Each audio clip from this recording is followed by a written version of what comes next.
어, 예, 오늘 좀 빨리빨리 하겠습니다. 시간이 40분이지만 그래도 아껴 써야 되니까. 제가 오늘 주제는 이제 미중 정상회담, 중러 정상회담, 이거에 대한 한국의 외교의 전략적 과제에 대한 얘기를 좀 고민해 봤고요. 굉장히 위험하고 그래서 좀 깨어 있어야 될 것 같다 이런 생각을 했고, 그, 이런 4차 산업혁명의 AI 기술혁명, 그리고 국제정세의 변화, 이런 것들은 100년에 올까 말까 한 대전환의 시대라고 계속 얘기하고 있기 때문에, 좀 깨어 있어야 될 것 같다. 그런 측면에서 제가 그동안 한 10여 년 넘게, 한 20년 정도 이렇게 한반도 문제를 고민하고 있었습니다. 그래서 책도 쓰고, 대한책략이라는 책을 8년 전에 썼는데, 한반도 문제를 고민하면서 오늘 같은 주제, 이 미중 경쟁이나 한반도 유라시아 정책, 한반도 평화 이런 부분을 고민하면서 대한책략이라는 그러니까 옛날에 조선책략 황준원이 중국 사람이 뭐 한반도 문제 중국의 입장에서 쓴 책이 있어서 저는 좀 약올라서 한국 사람으로서 대한민국의 책략을 한반도 책략을 썼었는데 제가 다음 8월 달에 다시 8년 만에 개정 증보판이 나옵니다. 그래서 8년 만에 그 책이 나오면 이 포용과 혁신 선생님들께 다 이렇게 가능하면 전달했으면 하는 바람이고요. 오늘 발표하는 내용도 사실은 제가 대안책략 개정판에 담아서 할 내용입니다. 그래서 젊은 날에 아주 오래전에 젊은 날에 사명감을 가지고 한반도 문제를 고민하면서 저는 이제 중국에서 중국 베이징에서 예, 북경대학에서 박사를 하고 러시아 모스크바 국립대학에서 이렇게 박사 후 국제관계로 이렇게 수료를 했는데 저는 이제 사실은 이제 30년 전에 한중 수교 때부터 중국과 인연이 됐고 한반도 문제에 관심을 가지면서 기업에 좀 오래 있었습니다. 그래서 기업에 한 15년, 지금은 이제 박사 학위 받고 교수 된 지 15년, 17년. 그래서 거의 반반 하고 있어서 제 글은 보시면 좀 이론적인 것보다는 제 기업에 오래 있어서 그런지 논리 자체가 좀 비즈니스나 실리적인 그런 입장입니다. 그래서 그런 글을 계속 쓰다 보니까 저는 뭐 정당 활동을 하지는 않습니다. 다만 그래서 올해 국가안보실 청와대 국가안보실 자문위원을 좀 맡게 됐고 뭐 제가 뭐 정치적인 영향력은 없습니다만 그런 제 글을 보고 연락이 와서 국가안보실 자문하고 통일부 자문을 이렇게 올해 좀 하게 됐고요. 참고로.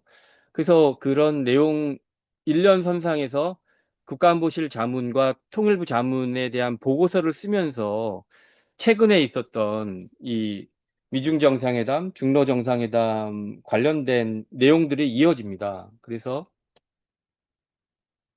뭐 아시다시피 이제 본론으로 들어가면 미중 경쟁이 심화되고 있지 않습니까? 그래서 더 심화될 것 같고 전방위적으로 이렇게 제가 자료문에도 PPT에도 그렇게 더 심화될 것 같다, 장기화되고 있다 이렇게 봤습니다. 뭐 어디 하나 뭐 정치, 경제, 사회, 문화, 체제 모든 전방위적으로 부딪히고 있기 때문에 그 끝나야 끝날 것 같은 분위기입니다. 뭐 요 최근에 미중 정상회담 봐도 알겠고요.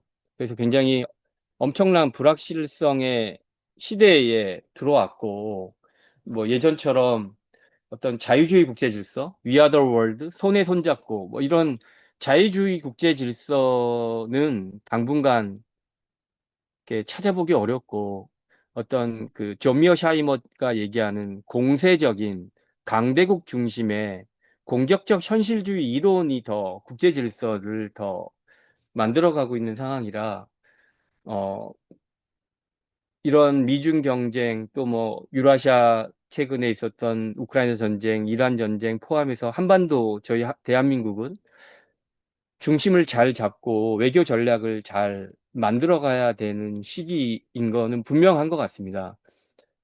그런 측면에서 그 하나씩 좀 짚어 가겠습니다. 최근에 이제 정상회담이 있었는데요. 전 그렇게 봤습니다. 5월에 이제 베이징은 그 어떤 최근 이제 중국의 베이징은 국제 질서 변화의 어떤 상징적인 무대가 되었다. 이렇게 보고요.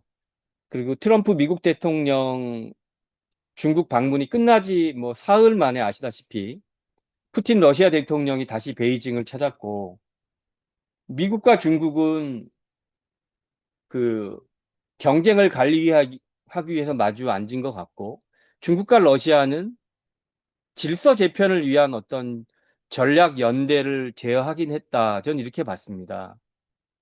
여하튼 이 두 정상회담은 어, 각각 다른 목적을 좀 가졌지만 결과적으로는 하나의 흐름을 보여주었다. 제가 PPT를 꽤 많이 보내드렸는데 PPT는 좀 약간 예전 것들이 있어서 PPT를 보시고 참고하시고 현안 이슈로 제가 좀 설명을 풀어나가는 게 좋을 것 같습니다. 그래서 차분하게 하나씩 이렇게 현실적인 문제를 이렇게 말씀드리겠습니다. 여하튼 이번 미중 정상회담은 전 그렇게 봤습니다. 외형적으로는 긴장 관리와 어떤 관계 안정화의 성격이 강했다. 하여튼 미중 양국은 보잉 항공기 200대 뭐 구매 얘기도 나오고 미국 농산물 수입 확대에 대한 어떤 제한적인 경제 협력 가능성을 제시하기도 했지만 음, 그러나 대만 문제라든가 반도체 수출 통제, 히토류 공급망 문제, 중요한 첨단 기술 경쟁과 같은 이 핵심적인 가장 중요한 전략 의제에 대해서는 전혀 실질적인 타협에 이르지 못했고 양측의 어떤 구조적인 입장 차이도 여전히 유지됐다 좀 봤습니다. 뭐 공동 성명 자체를 하지 않았으니까요. 각자 따로 인터뷰 방송했고요. 그래서 오히려 이번 미중 정상회담은 미중 경쟁이 장기적이고 구조적인 오히려 경쟁 단계에 들어선 게 아닌가 이렇게 봤고요. 특히 미국이 일부 반도체 규제 완화 가능성을 중국에 강하게 시사했는데도 중국이 서둘러 호응하지 않았다는 거죠. 이것은 중국이 미국 기술에 대한 의존을 줄이고 자체 산업 생태계와 공급망을 구축하려는 기술 자립 전략, 뭐 2025 기술 전략도 있지만 하여튼 기술 자립 전략을 장기 국가로 뭐 2035 기술 뭐 전략도 나왔지만 하여튼 중국이 장기 국가 목표로 설정하고 그 어떤 호응하지 않았다는 것들도 좀 있었고요. 굉장히 시사하는 바가 컸습니다. 여하튼 미국의 입장에서 트럼프 입장에서는 보면 어떤 다양한 전략 과제에 직면해 있구나. 여하튼 우크라이나 전쟁이 장기화되고 있고요. 이 중동의 지정학적 긴장은 여하튼 미국의 외교 군사 역량을 분산시키고 있다. 동시에 미국의 고금리와 재정 압박, 공급망 비용 상승 등은 미국 경제에도 적지 않은 영향을 미치고 있습니다. 물론 인플레이션 압박이나 국채금리 상승은 중동 긴장 완화에 에너지 가격 안정이라든가 일부 완화될 수도 있지만 하여튼 미국은 유럽과 중동, 인도 태평양을 동시에 관리해야 하는 상황에 있어요. 따라서 아시다시피 이는 전략 자산의 배분과 대외 개입의 우선순위를 둘러싼 논쟁으로 계속 미국 내에서도 이어지고 있습니다. 또 11월 중간 선거를 앞두고도 굉장히 논쟁이 있고요. 여하튼 미국 내 이러한 흐름은 국제사회에서는 미국이 취하는 대외 정책에 대한 예측 가능성과 미국이 그동안 오랫동안 보였던 글로벌 리더십에 대한 신뢰가 약화될 수 있다 이렇게 봤습니다. 다만 미국은 여전히 세계 최대의 기술 혁신 역량을 갖고 있고 금융이나 군사 네트워크를 유지하고 있습니다. 중국 역시 내부적인 문제가 많아요. 부동산 침체라든가 내수 둔화, 그리고 중국에 대한 대외 경제 심화, 구조적 과제를 중국도 안고 있습니다. 따라서 현재 국제 질서는 주요 강대국들이 새로운 균형과 어떤 영향력을 둘러싸고 경쟁하는 과정으로 그 존 미어샤이머가 얘기했던 공격적 현실주의, 어떤 자유주의 국제 질서, 어떤 국제 규범 틀 안에서 어떤 그 질서나 규범을 지키는 어떤 자유주의 국제 질서의 틀보다는 공세적인 강대국 중심의 현실주의 이론으로 봐야 지금의 프레임이 보이고, 대한민국도 한국의 이 미래의 한반도 책략, 한반도 전략도 그런 관점에서 외교 전략을 수립해야 된다. 이렇게 좀 봤습니다. 여하튼 이러한 흐름 속에서 사흘 만에 이 대통령이 또 방중을 했습니다. 이 의미는 상징적 의미를 가져요. 이 중러 관계를 저도 계속 연구하고 있는데, 제가 작년 9월 3일 전승절 때 마침 중국 출장 중이었습니다. 그래서 9월 3일 전승절 때 북중러가 만났고, 그 전에 8월 30일 날 상하이 협력기구에서 천진에서 중러가, 예, 중국과 러시아가 상하협력기구에서 긴밀하게 2박 3일 동안 중러가 회담을 했습니다. 거기서 GTI 의제라든가 여러 가지 의제를 가지고 중러가 긴밀화됐고, 그 이후에 바로 이제 천진에서 회의 끝나고 같이 북경으로 푸- 트럼프와 푸틴은 이동했습니다. 한반도 언론은, 한국의 언론은 뭐 그 9월 3일 전승절 때 중러 간에 특별한 정상회담이 없었고 이슈가 없었다고 했지만, 사실은 중러는 3일 전에 상하이 협력 기구에서 이미 천진에서 할 얘기를 다 하고 의제를 다 하고 그 9월 3일 전승절에서 북중러가 만났기 때문에, 특별히 계속 같이 다녔기 때문에 푸틴과 시진핑은 중러가 굉장히 긴밀화되어 있는 거를 제가 천진에서 자료를 봤습니다. 하여튼 요번에 이 4일 만에 이 방중은요, 여러 가지 의미가 있습니다. 아시다시피 이 설린 우호 조약 체결 25주년이잖아요. 중러가. 그리고 전략적 협력 노선을 수립한 지가 중러 간의 30년에 맞춰서 양국이 만난 겁니다. 이 중러 간의 이 포괄적인 전략, 동반자 관계를 다시 한번 양국이 강조했고, 이 양국은 미중 공동성명하고는 다르게 끝나고 나서 공동성명을 했고, 이 다극화 세계 질서의 새로운 국제관계 구축을 공개적으로 양국이 천명했습니다. 그래서 그동안 중국과 러시아의 관계는 국경 분쟁이라든가 여러 가지 러시아가 어떤 중국의 영향력 안에 들어가는 거를, 특히 극동 지역에서 그 러시아 사람들이 많이 없고 극동 지역, 연해주 지역이죠. 특히 이 블라디보스톡이나 이 연해주 쪽에 중국 사람이 많아지고 중국의 영향력이 커지는 것을 러시아도 경계했고, 국경 분쟁도 있었고, 러시아 간에 중러 간에는 어떤 어떤 경제 협력분에 있어서 마찰도 있었고, 국경 분쟁도 있었던 어떤 한계성도 있으나, 최근에 중러 관계는 굉장히 긴밀화됐고 이제는 거의 뛸 수 없는 관계가 된 거는 분명한 것 같습니다. 이런 중러 관계가 가까워지고, 또 북한하고 러시아의 관계가 가까워지고 중국과 러시아의 관계가 가까워지는 이런 부분은, 저희가 이 지리적으로 가까운 이 북중러를 머리 위에 이고 지리적으로 이고 있는 우리 대한민국의 입장에서는 그냥 그 어떤 관계를 악화시키거나 중국과 러시아의 관계를 악화시키거나 뭐 이런 그런 외교는 아닌 것 같다, 이런 생각을 했고, 여하튼 이번 공동성명의 핵심은 이렇게 봤습니다. 미국 중심 국제 질서에 대한 그 중러가 만난 건 구조적인 문제 제기였고, 이 중러 간은 일방주의, 지금까지 그동안 미국이 보였던 일방주의와 패권주의, 중국과 러시아가 보기엔 그런 거죠. 어떤 이 군사 동맹 확대나 이 미국이 보인 블록 대결을 비판했고요. 중러 공동 성명을 보면 중러 공동성명을 보면 어떤 다극화된 세계 질서와 불가분의 안보를 강조했습니다. 어떤 안보라는 것이 이렇게 분리돼서 날 수 없다. 불가분의 안보를 크게 중러가 강조했고, 이런 거는 어떤 중러의 공동성명을 보면 어떤 단순한 외교 수사를 넘어 국제 질서의 어떤 규칙과 권력 구조를 재조정하는 장기적인 전략을 성격을 가진다 이렇게 봤습니다.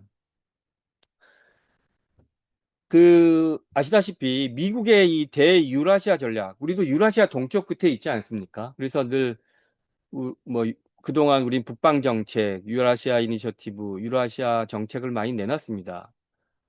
그 이 유라시아 동쪽 끝에 있는 이 아시다시피 유럽과 아시아를 품는 이 미국의 세계화 전략 가운데 유라시아를 지배하는 자가 세계를 지배할 거라고 하는 이 브레진스키의 예언처럼 미국은 절대 유라시아를 포기할 수 없는 것이죠. 근데 중국과 러시아는 이 태평양 건너에 있는 미국에 대해서 여러 가지 나토가 영향력이 들어오는 것 등 인도태평양 전략을 구사하는 것 포함해서 이 중국과 러시아는 굉장히 이번에 여러 가지 공동성명을 통해서 의지를 보인 것 같습니다. 하여튼 이 미국의 대유라시아 전략은 아시다시피 러시아와 중국 모두에게 중요한 안보 변수로 인식되어 왔고요. 특히 러시아의 이 나토 동지는 자국의 안보 공간에 대한 압박으로 미국은 계속 봐왔고요. 중국 역시 이 미국의 인도태평양 전략과 이 대만 해협 문제는 계속 장기적인 굉장히 큰 견제로 생각을 하고 있습니다. 그래서 이 우크라이나 전쟁과 이 대만 해협의 긴장, 중동 최근에 이란 전쟁은 하여튼 특히 이제 우크라이나와 대만 협력은 제가 보면 데칼코마니 같아요. 접혀요. 유라시아의 지도에서 이 유라시아 동쪽 끝과 서쪽 끝. 그래서 유라시아 서쪽에서 우크라이나 전쟁이 났고 동쪽에서 대만 해협의 긴장은 유라시아 양극단에서 일어난 강대국의 어떤 경제의 산물일 거라고 산물로 봤고 이 중국과 러시아는 이를 미국 중심 질서가 유라시아 전역에서 영향력을 유지 확장하려는 움직임의 연장선이다. 이렇게 중론 강하게 해석하고 보고 있고 이거에 대응하고 있는 것 같습니다. 하여튼 이렇게 이러한 인식 속에서 중론은 구조적으로 더 밀착되는 방향으로 움직이고 있다. 중러의 협력은 당분간 오랫동안 가치와 이념의 완전한 일치된 거라고 일치로 보긴 어렵지만 여하튼 지금의 현재의 미국이 취하는 어떤 세계화 전략, 유라시아 전략, 이, 이 현재의 공통의 전략 환경이 만들어낸 현실주의적인 중러 연대의 성격이 강하다. 저는 이렇게 봤고요. 여하튼 이 중러는 이번 중러 정상회담에서 보면 상호 보완적, 경제, 특히 분야, 경제 전략 협력 구조를 강화하고 있고, 러시아는 중국의 원유, 천연가스, 석탄, 안정적인 에너지와 원자재를 공급받고 있고요. 중국은 러시아에 공산품과 전자제품, 산업 설비 등을 제공하고 있어요. 하여튼 러시아가 자원과 에너지 공급 기반을 중국에 담당하고 있고, 중국은 제조 역량과 산업 생산 능력을 러시아에 제공하고 있다. 여하튼 이러한 협력은 단순한 어떤 교역 확대의 이상의 의미를 갖고 있다. AI 산업과 이 첨단 제조업 확대에 필요한 중국의 입장에서는 중국의 입장에서는 안정적인 전력 공급, 에너지 공급이 필요한데 이러한 중국의 길, 중국의 꿈, 중국몽, 차이나 드림을 위해서는 러시아의 에너지 공급망은 중국 산업 전략의 중요한 요소로 자리 잡았고요. 하여튼 이 중러는 아시다시피 루블화, 위안화 기반 결제를 확대하고 있고 달러 중심의 기축통화, 금융 질서에 대한 어떤 제한적인 대안 체제도 시도하고 있죠. 여하튼 이 미국 전략 자산과 외교 역량이 우크라이나 전쟁과 이 중동 문제, 이 최근에 이란 전쟁 등은 여러 지정학적 현안으로 이렇게 중국의 전략이 분산되는 사이 중국은 분명히 산업 경쟁력 강화와 이를 이용한 것은 분명하고요. 중국은 공급망의 안정, 기술 축적에 집중하고 있습니다. 기회를 잘 이용하고 있는 거죠. 중국의 전략이, 미국의 전략이 분산되는 사이에 여하튼 중국은 이러한 지정학적 갈등이 최근에 빚어낸 갈등이 상대적으로 중국의 입장에서는 전략적 여유 공간을 확보한 거라고 봤습니다. 특히 이 중러의 공동 성명을 보면 그 아까 앞서 말씀하셨지만 이 한반도 문제에 대한 인식도 있었습니다. 하여튼 이 중국과 러시아 양국은 그 북한에 대한 제재, 뭐 유럽 서구의 제재죠. 미국 제재인데 중국과 러시아 양국은 이 북한에 대한 제재와 압박 중심에 대해서 반대한 거 분명히 반대했고요. 제재보다는 북한에 대해서 어떤 정치적, 외교적 해결을 계속 강조하고 있습니다. 동시에 이게 중국과 러시아는 유라시아 안보 문제에 대해서도 이 역외 세력에 대한 개입에 대해서 비판적 입장을 계속 보이고 있고 이 유라시아 질서, 태평양 건너에 있는 미국에 대한 얘기죠. 지역 중시 안보 질서를 강조하는 거죠. 우리는 우리가 알아서 하겠다. 개입하지 말라 이런 거를 중러가 분명히 했고요. 미국에 대해서. 하여튼 최근에 보이는 미국과 미중의 경쟁이 더 심화되는 것들, 그리고 중국과 러시아가 더 밀착되고 있는 것들, 그리고 북한, 러시아가 협력을 확대하는 것, 또한 또 시진핑이 북한을 방문하고 중러가 협력을 확대하는 것 등은 이 모든 것들은 한국의 외교라든가 안보 환경에 굉장히 더 한국의 외교 안보가 불확실성을 더 높이고 있다. 이렇게 봤기 때문에 저희가 잘 해야 된다. 이렇게 봤고요. 여하튼 한국은 아시다시피 해양 세력과 대륙 세력이 교차하는 지정학적 위치에 있기 때문에 계속 지정학적 리스크를 얘기하고 있어요. 그래서 이 미중 경쟁과 유라시아 질서가 이렇게 재편이 이렇게 되는 압력을 계속 받고 있는 거죠. 구조적으로.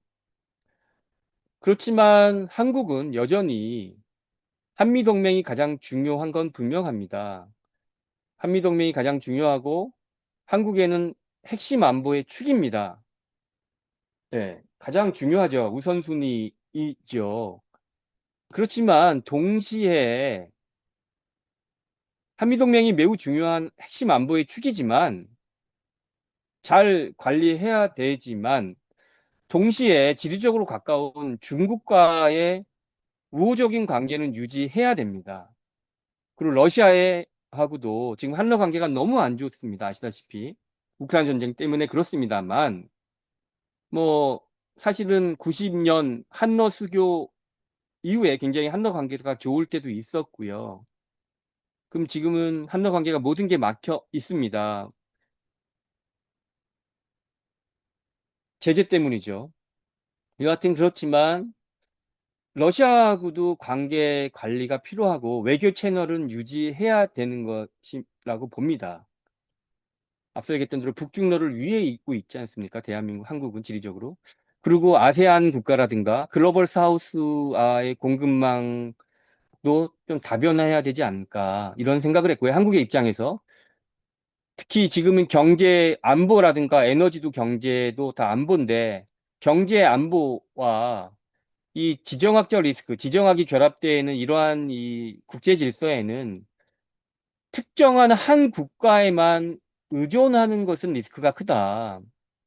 지금 네트워크 국가가 되어 있고 어떤 연결된 성장, 연결을 통한 커넥티브 그로스. 어떤 국가들은 서로 커넥티드 돼서 그로스, 연결해서 성장을 한다면 대한민국도 이 좀 복합적인 유연한 국가의 전략적 자율성을 좀 높여서 다중적인 네트워크를 확보해서 주변 국가들과 다중적 네트워크를 통해서 연결된 성장을 통해서 한반도의 어떤 커넥티드 피스, 연결된 성장과 연결된 평화를 강구해야 된다. 저는 그렇게 좀 외교 전략을 제시했습니다. 하여튼 최근에 중국 북경에서 베이징에서 보인 이 미중 간의 정상회담, 중국과 러시아의 정상회담은 그 국제 질서가 미국 중심의 당극의 어떤 구조에서 벗어나 어떤 복수의 전략 축이 중첩되는 다극화된 경쟁 체제로 이동하고 있고, 특히 이 우리는 유라시아 동쪽에 있지만 이 유라시아 질서, 유라시아의 공간은 세계에서 국제 질서에서 유라시아의 공간이 가장 그 변화의 핵심 무대가 되고 있고, 그 무대에 유라시아 동쪽에 한국이 있다는 것, 이것이 굉장히 중요했다고 봅니다. 그래서 결론은 최근에 보이는 이러한 유라시아 질서 변화는 이 미중 정상회담, 중러 정상회담을 보면서 저는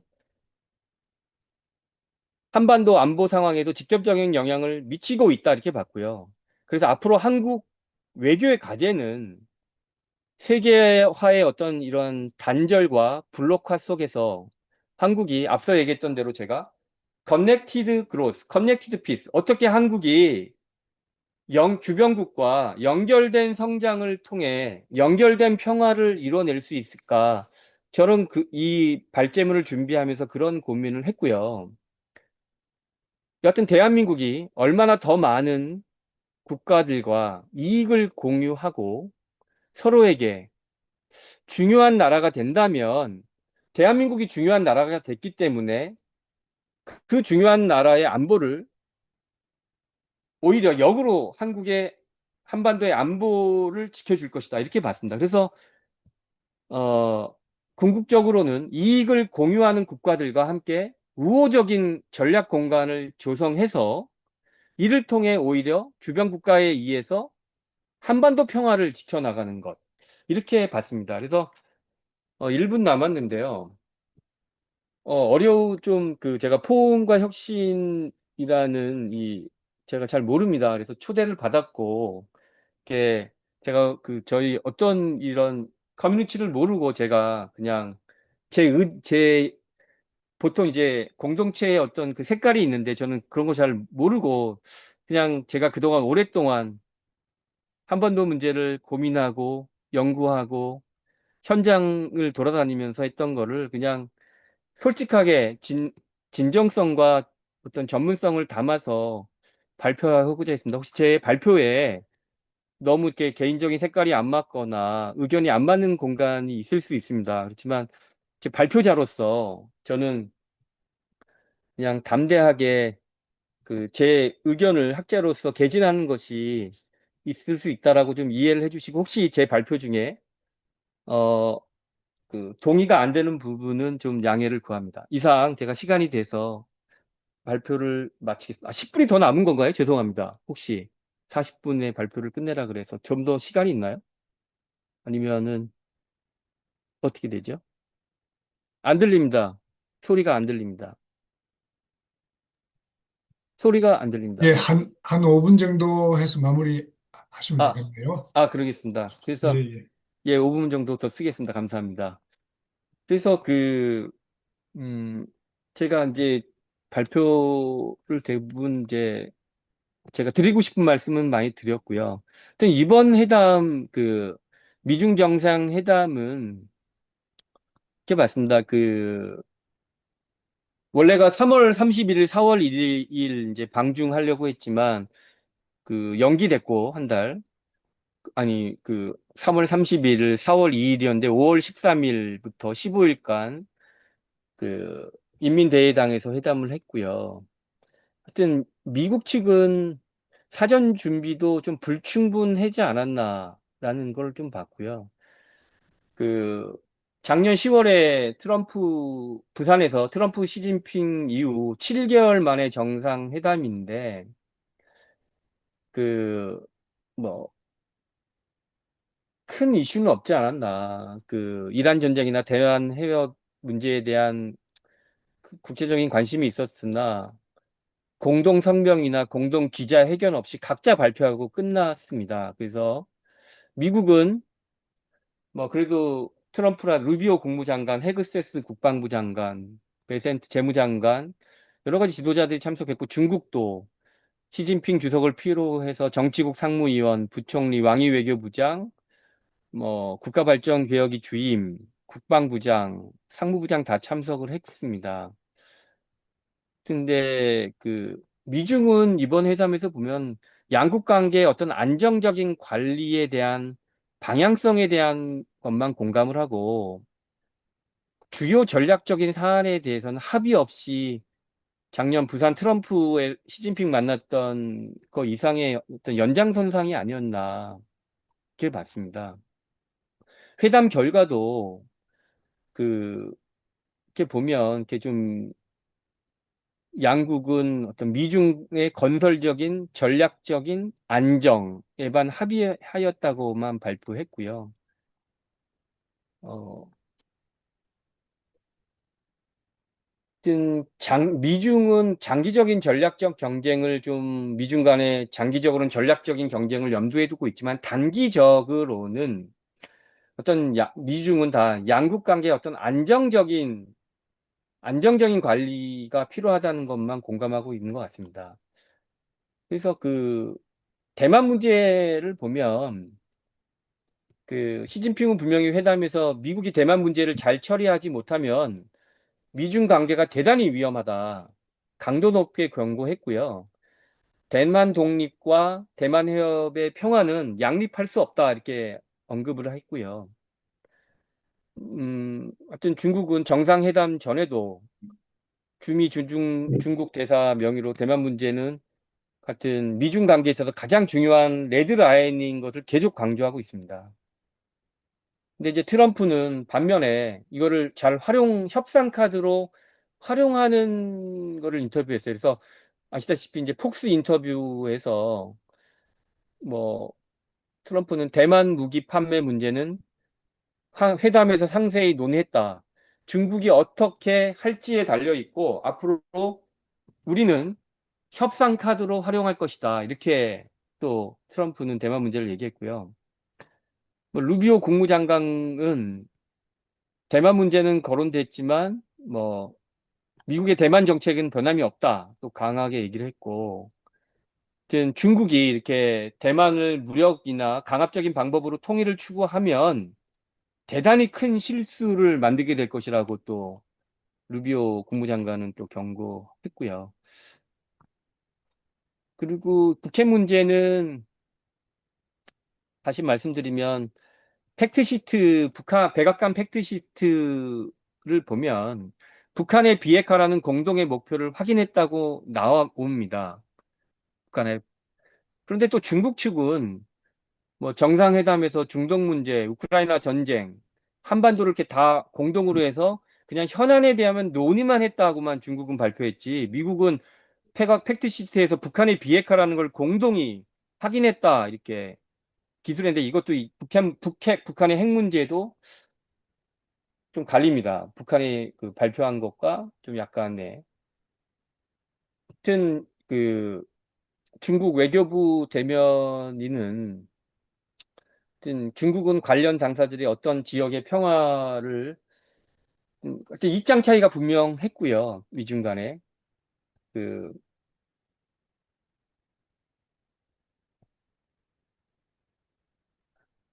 하여튼 그 이번에 한국의 입장에서 봤을 때는 이번 회담에 아시다시피 미국의 빅테크 기업들이 대거 트럼프하고 함께 왔거든요. 중국에.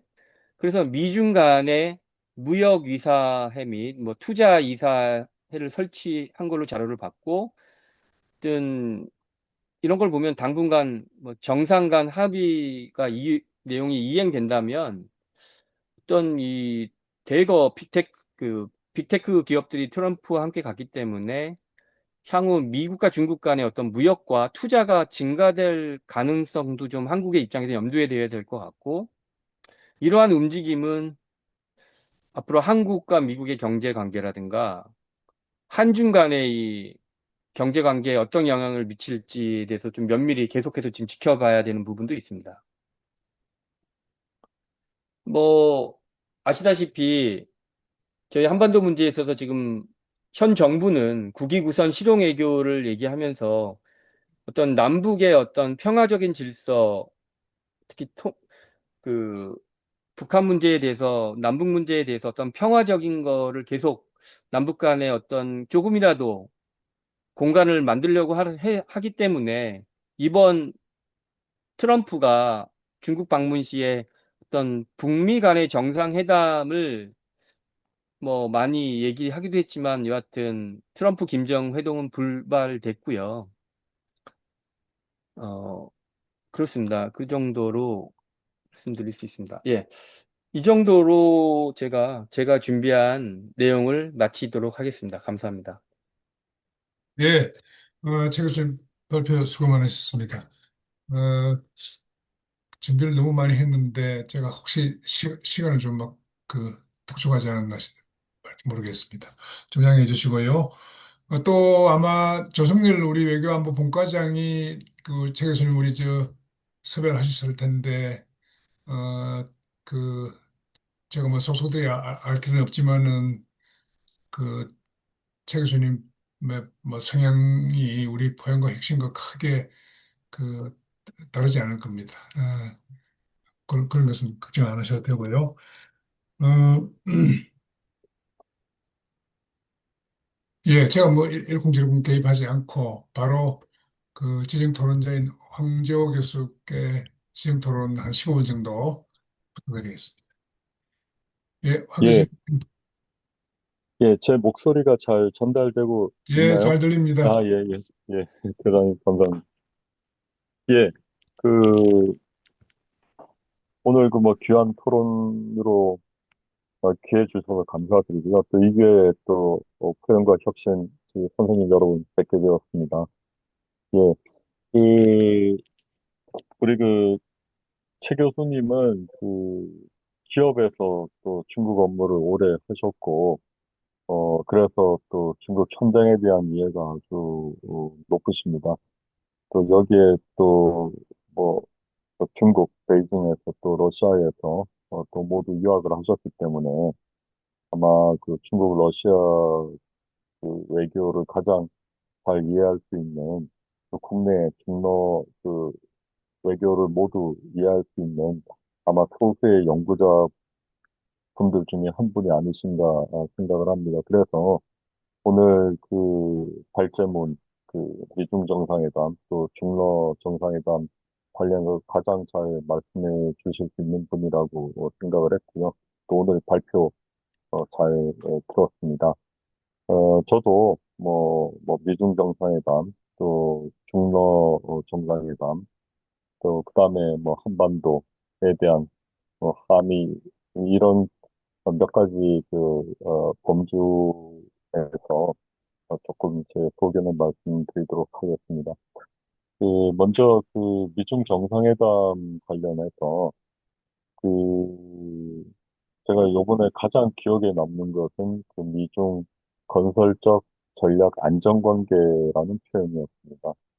2013년인가 4년에 시진핑 주석하고 오바마 대통령이 그, 어, 이제 정상회담을 할 때 시진핑 주석이 어, 태평양은 미중 양국의 국익을 다 채우고도 남을 만한 공간이다. 그래서 사실은 이제 미중 뭐 G2 중국은 부정하지만 어쨌든 G2의 한 축으로서 인정받고자 하는 또 중국의 또 그런 생각도 있었고 그런데 그때는 이제 미국 쪽이 거부를 했는데 트럼프 일기에 이어서 이번에는 뭐 여러 가지 또 뭐 미국, 중국 국내 각자의 또 정세 변화도 있고 또 국제 질서의 또 변화하는 어떤 상황 때문에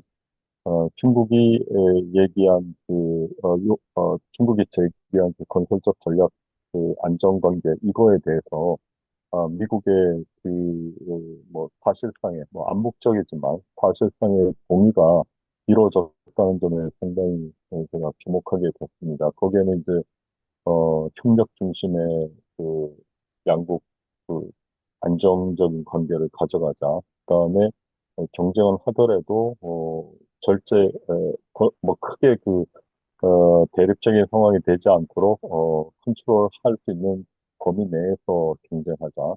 그다음에 이견도 그렇게 관리하자.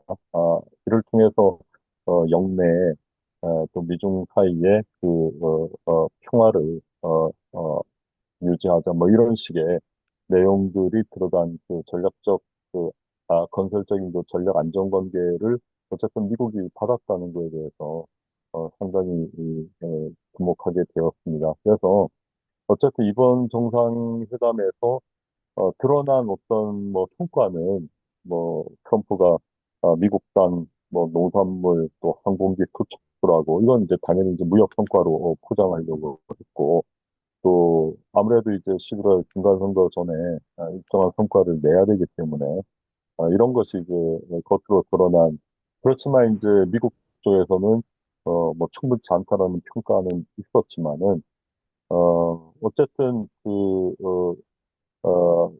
이 정전협정의 연장 같은 느낌이 듭니다. 11월 그 중간선거 때까지는 미중 간의 상당히 이제 관계를 더 안정적으로 가져가려는 이것이 이제 서로 암묵적으로 이루어졌다는 점이 중요하고요. 물론 이제 뭐 첨단 기술 분야의 또 통제 문제도 있고 공급망 재편 이런 것들은 이제 구조적인 패권 경쟁 본질은 해결되지는 않지만은 어쨌든 적어도 향후 한 반년 정도는 예측 가능한 어떤 관계를 저희가 조금 볼 수 있기 때문에 그래도 다행이라는 생각이 듭니다. 이제 양국이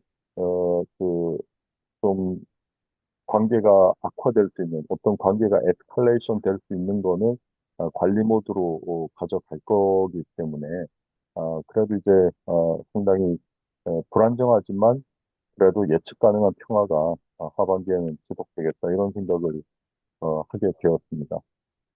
그 다음에 이제 중러 연대 중러 연대 관련해서 좀 말씀을 드리면은 어, 바로 며칠 후에 푸틴 대통령이 베이징을 방문하게 되고 중러 관계가 상당히 이제 또 결속하는 모습을 잘 보여줬다고 생각을 합니다.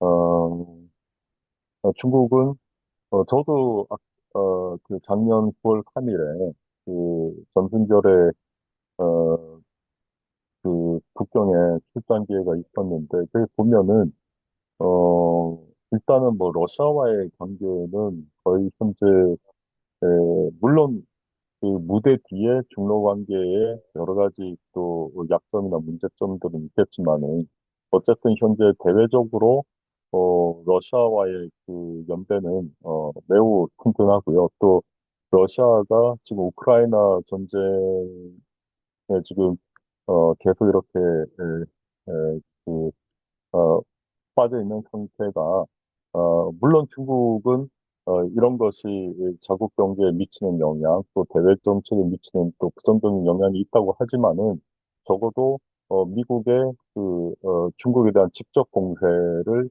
어느 정도 시간적으로 또 물리적으로 어, 어, 완충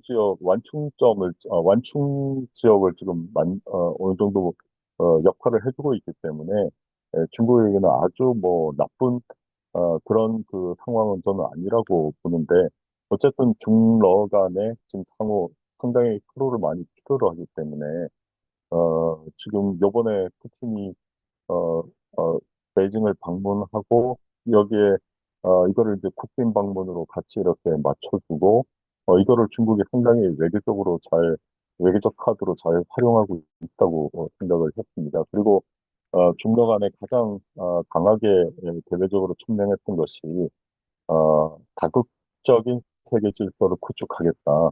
거기에 양 지도자가 얘기한 그 멘트를 보면은 그동안 중국하고 러시아가 꾸준하게 주장해왔던 다국적 세계 질서가 점점 지금 구체화되고 있다라는 그런 표현도 하고 했는데 이것이 중국 러시아가 쟁취한 측면이 더 있는 것인지 아니면은 미국이 스스로 이것을 허문 측면이 더 많은지는 이제 저희가 또 이후에 또 평가할 기회가 있겠지만 어쨌든 지금 국제 질서가 다국적인 그 질서 쪽으로 움직이고 있다는 것은 어느 정도 현실성이 있다고 보여집니다. 그다음에 이제 중국, 러시아가 경제적으로, 안보적으로 또 결속하는 모습도 보여줬고요. 그래서 현재로는 그 중국이 미국과의 관계를 어느 정도 안정화시키면서 또 그러면서도 그 러시아뿐만 아니라 또 유럽의 주요 국가들 또 이번에 이란 전쟁을 계기로 또 이 지역의 국가들이 다 지금 중국에 그 찾아오고 이런 것이 거의 중국의 그 외교적인 그 역량을 지금 국제사회에 보여주고 있는 이런 거기 때문에 사실 이번 그 지난 몇 달 동안에 미중 정상회담을 전후로 지금 중국의 외교적인 부상이 상당히 빛을 지금 바라고 있다 이렇게 보여집니다. 그리고 그렇지만 이제 아까 말씀드린 이제 뭐 중국, 러시아도 서로 지금 필요로 하지만 또 서로 경계심도 적지 않게 작용하고 있는데요. 아마 이제 각자의 그 셈법에 따라서 또 움직이겠지만 어쨌든 정교하게 수위 조절을 잘 중국과 러시아는 해 나갈 거라고 보고요. 그래서 한동안 이번 하반기는 만약에 이제 9월 중순에 이제 미중 정상회담이 또 있을 것이고 또 그 이후에도 여러 그 다자 국제 무대가 지금 예상되는 상황에서 어, 뭐, 당장에 그 이란 문제만 이렇게 잘 정리되고, 또 우크라이나 전쟁은, 뭐, 현상 유지가 되는 그런 상황이라면은, 하반기는 어느 정도 예측 가능하지 않을까, 이런 생각도 해봅니다. 그 다음에 이제, 그 한반도 문제에 관련해서, 어,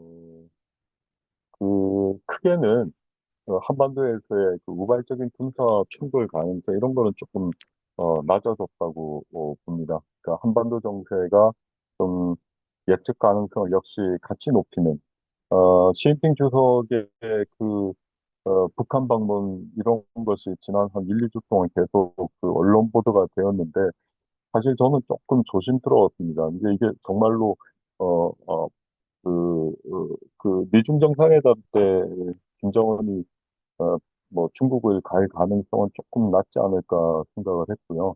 또 이번에 만약에 뭐 물론 이제 기자들도 이렇게 물어오기도 했는데 그 보도 시진핑 주석의 그 북한 방문 관련 그 미국의 타임스였나요? 거기서 이제 보도됐던 걸로 아는데 저는 그때 궁금했던 것이 이 보도가 어디에서 나왔는지, 그러니까 미국발이었는지 중국발이었는지 그런 것도 좀 궁금했었습니다. 그래서 뭐 정확한 인포메이션이 없어서 뭐 현실성은 아직 조금 조심스럽게 보고는 있는데요.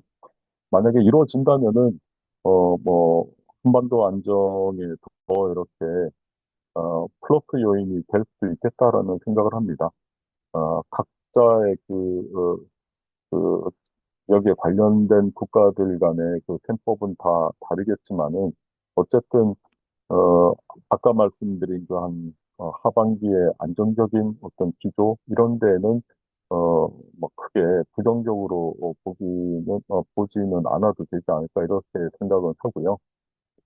그다음에 이제 보면은 한반도 중러 정상회담에서 아니죠. 그 미중 정상회담에서 그 한반도 비핵화라는 그런 또 공동의 목표에 동의를 했다라는 보도도 있었는데 적어도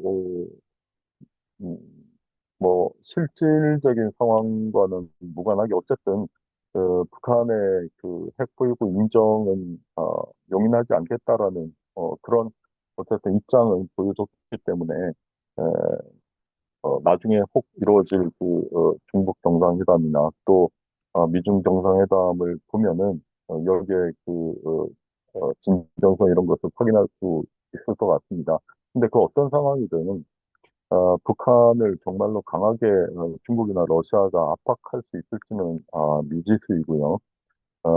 그래서 그런 거는 아무래도 중러는 지금 북한과의 또 특수 관계이고 그래서 실제 행동력이 있는 비핵화까지 견인할 수 있을지는 조금 더 저희가 지켜봐야 될 것 같습니다. 그리고 마지막으로 이제 한국 외교에 대한 함의인데 어, 그 한국 역시 어, 현 정부의 그 국익 중심 실용 외교가 제일 중요한 기준이 될 것 같습니다. 중러 연대가 강화되는 속에서 또 북러가 밀착하고 있고, 그렇지만 중국이 어, 북한하고 러시아의 밀착에 적극적으로 동참할 것으로는 보여지지 않습니다. 그래서 이 지점이 한국 외교의 그 어떤 전략적 틈새가 되지 않을까 생각을 하고요. 일단은 기술민족주의는 계속 지금 더 정교해지고 심각해지고 심화될 것이기 때문에 여기에 공급망의 완전한 확보, 이런 것들이 아무래도, 우리 외교의 또, 중심이 될 것이고, 또, 미국과의 지금 여러 가지 현안들을 잘 이렇게, 조율해 나가면서, 또 한편으로는, 우리 아까 최 교수님도 얘기하셨는데, 한중 관계를 전략적 협력 동반자 관계를 이름 그대로 잘 전략적 협력을 할 수 있도록 관계를 발전시켜 나가야 되겠습니다. 당장에는 그러니까 예를 들면은 시진핑 주석의 방북 이런 것들을 지금 언론을 통해서 저희가 많이 이제 알게 되는데 가능하면은 빨리 한중 간에 고위급 전략 대화의 채널이 마련돼야 되겠다 이런 생각을 하게 됩니다. 빨리 정례화될 수 있으면 좋겠고요. 그렇게 된다면은 조금 더 한중 간의 긴밀한 소통이 가능한 것으로 우리가 알게 되고, 또 이것이 한중 관계, 뭐, 한반도 관련해서, 또 다른 이슈 관련해서 한중 간에 상당히 최소한의 안전장치가 될 수 있겠다라는 생각입니다. 일단 제 토론 여기서 마치도록 하겠습니다. 감사합니다.